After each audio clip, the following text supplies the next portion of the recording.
I want to get into fans panicking over a song that might drop with RM and a surprise guest. I also want to get into RM possibly canceling his second solo album comeback to Enlist right away. And then we have promos removed from TV. So hey Dumplings, it's Dave. Decide, hate it or not, make sure you're subscribed with the notification bell on. Grab your dumpling, taste spilling mug merch, and let's go.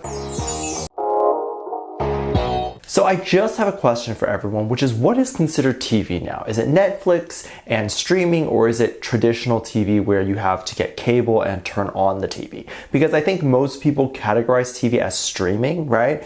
Anywho, HBO recently launched their new show called The Idol, and this is their new streaming service called Max. The Idol was a bit of a shock for a lot of K-pop audiences who would normally not care about the existence of the show until it was announced that Jennie of BLACKPINK was on it. The show shines a bit of a light on some of the dark parts of the world and a lot of what is going on in reality. A lot of K-pop fans live in a bubble, and it's quite scary because they don't know what goes on outside of a bubble that doesn't even exist. A lot of the people online have bubbles that are not based on reality and hard for even the bubble to uphold. To believe that idols or Korean celebrities in general are not going to want to have sex, date, or do drugs is just a whole other reality. Not to say every idol does or wants to do that, but if they do, it's completely normal.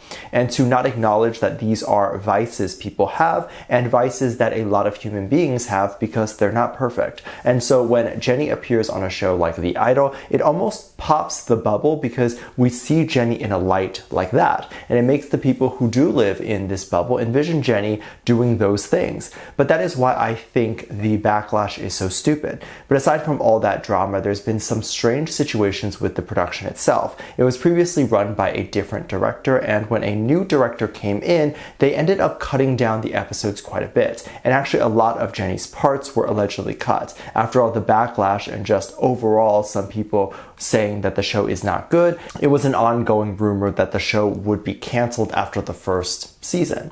And it was then more recently announced that the first season was going to end and after 5 episodes as opposed to 6.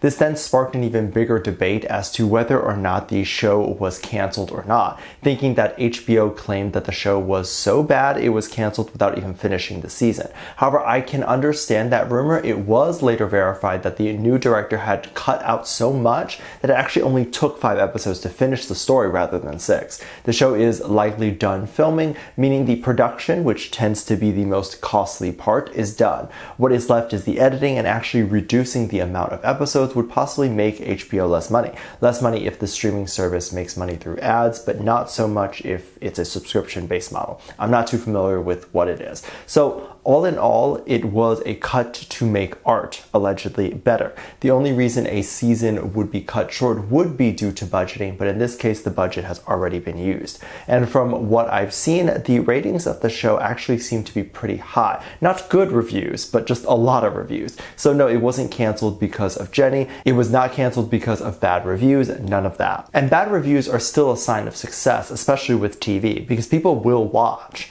I feel like with the rise of K-pop in the US and the rise of Korean idols working with American celebrities, we're seeing more and more of these two worlds coming together. And that includes moments that aren't what we expect. Jennie doing an American show, it was likely going to follow American culture. A lot of shows nowadays have shock value, things like Game of Thrones and etc. And so of course, when a K-pop idol comes to the US, they're expected to follow those customs. On the flip side of that, when K-pop artists collab with American pop stars, this is also seen as controversial, because American pop stars are seen as problematic to a lot of K-pop fans, because American idols do human things and they don't try to hide it. So this means no matter who BTS talks to or makes music with, they'll get backlash. But that's just the nature of how it goes. RM was recently believed to be working with Pharrell. RM and Pharrell did an interview not too long ago with Rolling Stone, and both of them got a chance to express their individual thoughts, and it was really good. It felt more like a conversation. Many people were wondering from that interview if a collab was to ever come from it, and if we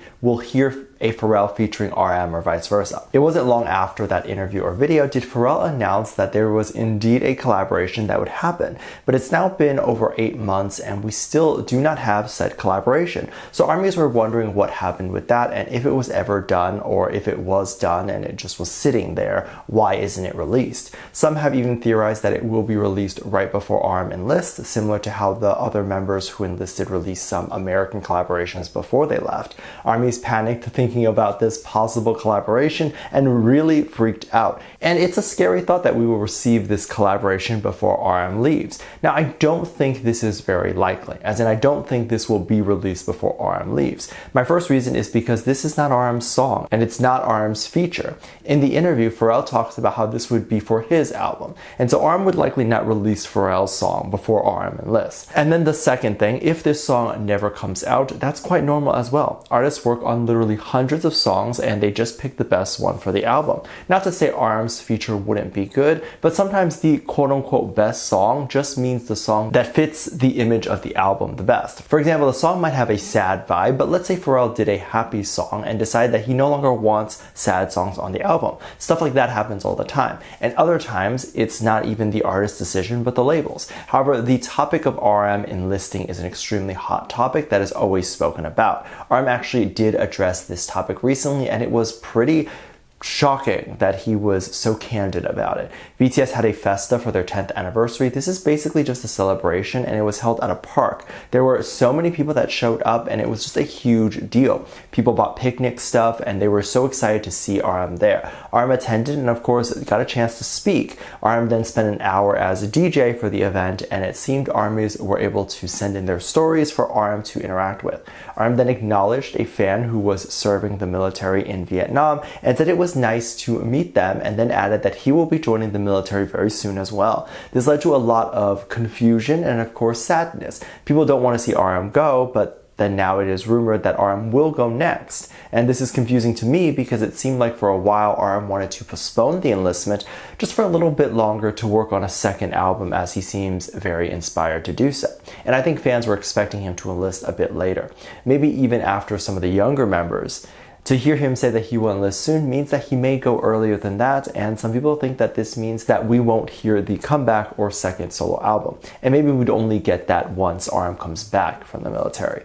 RM continued his speech to say that Jin will be back from the military around June of next year, so 2024, and Jin will be responsible for filling in any gaps with fan communication.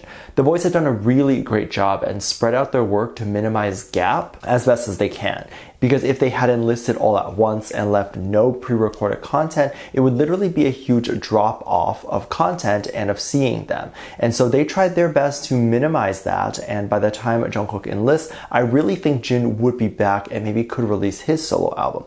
The boys and HYBE really planned it out perfectly. However, as RM mentioned, Jin coming back and RM going to enlist, you could hear the fans moan and they were pretty sad. I don't think there's anything to be too upset about. As you can see, even when they're gone, we still constantly have gotten updates about them and nothing has changed there. RM has had a great solo album and I'm very excited to see if he will release another one before he goes. Currently, it's just speculation that he will not and just go ahead and enlist, but he might not have to enlist immediately, but could do it in a little bit and may have time to literally just release an album and then go, as in no promotion of the album, just put it on Spotify and then leave. And if you wanted to react and join the community over there on Patreon to fangirl and have fun listening to RM's Indigo album, we have a bunch of songs there and a bunch of fun videos ready to watch. We have a limited $1 tier that's currently open, so make sure you grab that spot if you want to join, and I hope to see you there. Link in the description. I would urge everyone to try to shift their mindset. Don't think of it as losing a member. Think of it as when RM enlists, he is done with his solo work, and then